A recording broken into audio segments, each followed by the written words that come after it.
Hello and welcome to week 1. This is Dr. Wellman. I'm looking forward to these 4 weeks with you.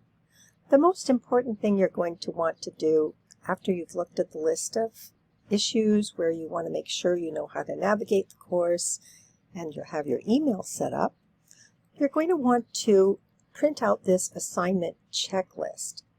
And it shows here the graded parts.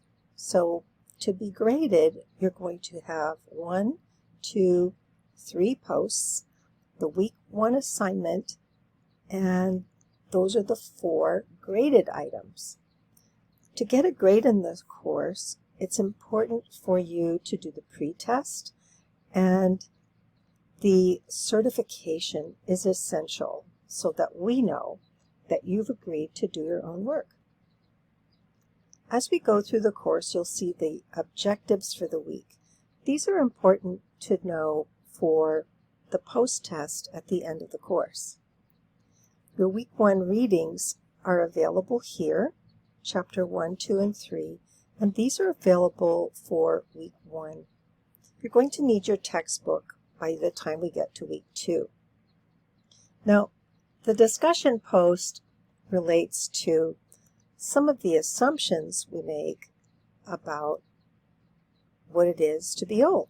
So I put here a Monty Python Hell's Grannies video to show the antithesis of the assumptions about older women.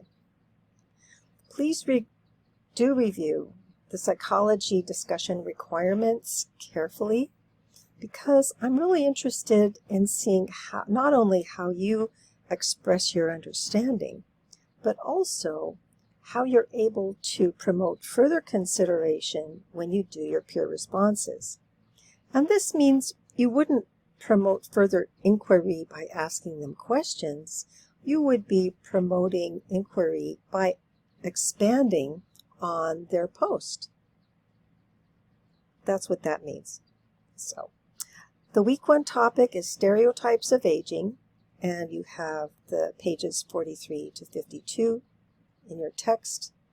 And then you're going to come to an understanding of what phenomenological methodology means. You're going to need this for a paper that you're going to be writing later in the course.